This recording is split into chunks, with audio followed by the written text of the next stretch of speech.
আসসালামু আলাইকুম ভিউয়ার্স। তো আলহামদুলিল্লাহ আবারও আমরা চলে আসলাম আমাদের শখের খামারে। তো খামারে আসার উদ্দেশ্যটা হলো এখন এটা, আমরা মুরগিটাকে একটু দেখতে আসলাম। আমাদের একটি একটি একটি মাত্র মুরগি আমরা রাখছিলাম, তো এটা কি হালাকিকতে আছে এটাও দেখতে আসলাম। এবং আরেকটা বিষয় যেটা দেখতে আসলাম এটা হলো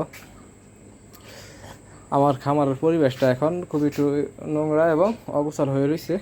তো আমরা আবারও গোছায় টুছায় বাচ্চা তোলার প্রস্তুতি নিব ইনশাল্লাহ।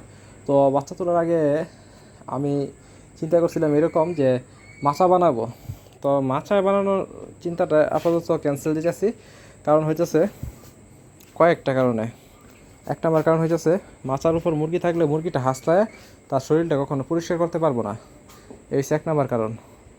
আর দুই নম্বর কারণ হইতেছে আমার মুরগিটার পানিটা শেষ হয়ে গেছে। আচ্ছা, আমি আগে পানিটা নিয়ে আসি, পানিটা দেই, তারপর বাকি কথা বলতেছি। তো আলহামদুলিল্লাহ পানি নিয়ে আসে বসছি, মুরগিটাকে পানি খাইতে দেই।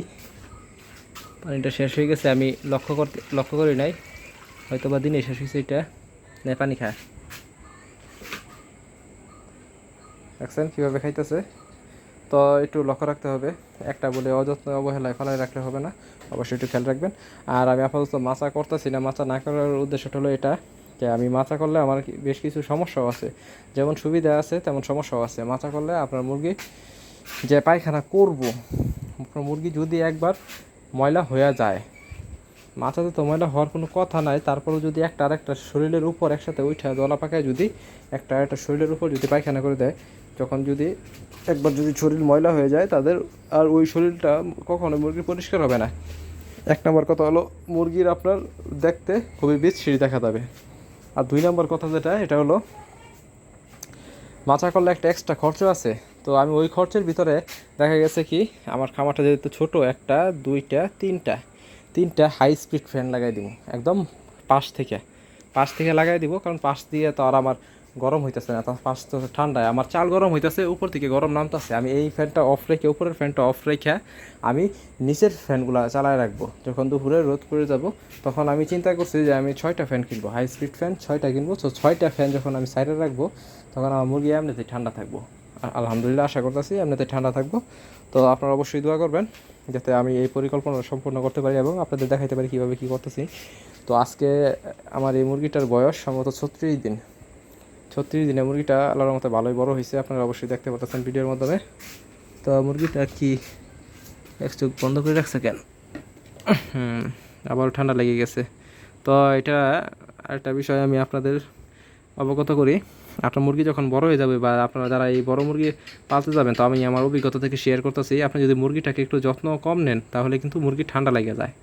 আবার এই যদি একটু যখন যত্ন নিতে শুরু করবেন মুরগির ঠান্ডাটা ভালো হয়ে যায়, এটা আমি লক্ষ্য করে দেখছি। তা আলহামদুলিল্লাহ এটা আমি লক্ষ্য করে দেখছি। হাই হাই, এই মশা তো অনেক খারাপ, মুরগির রক্ত খায় ফেলতেছে। রক্ত খায় কী অবস্থা হয়েছে, এই দেখেন মশাটা, এই যে মশা দেখছেন, সর্বনাশ করে রাখছে। এই মুরগি থেকে এতটা রক্ত খাইছে, রক্ত খাই স্টক করে মারা গেছে। তো মানুষের রক্ত খাইছে না, মুরগির রক্ত খাইছে। আচ্ছা যাই হোক, তো খামারের লাইটটা একটু সন্ধ্যা হতে জ্বালায় রাখার চেষ্টা করবেন যাতে আপনার মুরগিটা সুস্থ থাকার ক্ষেত্রে। তো আলহামদুলিল্লাহ আজকে আমাদের এই মুরগির বয়স 36 দিন। আমরা তো এখন ওজন দিছি না, মুরগিটাকে আমরা শুধু নর্মাল পানি আর খাদ্যই দিতেছি, এছাড়া আর কিছু দিতেছি না। পানিটা অনেকটা সময় পরে পানিটা দিলাম, তো মুরগিটা অনেকটা সময় নিয়ে পানিটা খাইলো, অনেকটা পানি গ্রহণ করছে।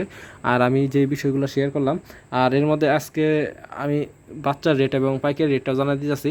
আজকের পাইকারি রেট আছে আপনার 68 থেকে 70 টাকা ময়মনসিংহ এবং ময়মনসিংহের আশেপাশে।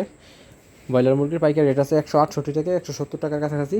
এবং ব্রয়লার মুরগির বাচ্চার রেট যেটা আছে 65 টাকা হতে 63 টাকা হতে 65 টাকা পর্যন্ত, 63 টাকা হতে 65 টাকা পর্যন্ত মোটামুটি ভালো বাচ্চাই আছে। আর এখন যেহেতু সিন্ডিকেটের সময় না, তাই আপনারা যারা নতুন খামারি তারা চাইলে কিন্তু এখন বাচ্চা তুলতে পারেন, কিন্তু আপনাদের অবশ্যই একটু যত্ন নিতে হবে। যত্নটা কীভাবে, গরমে যাতে বাচ্চা স্টক করে মারা না যায় তাহলে হবে।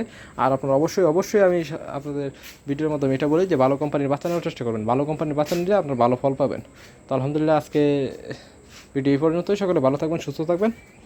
আসসালামু আলাইকুম।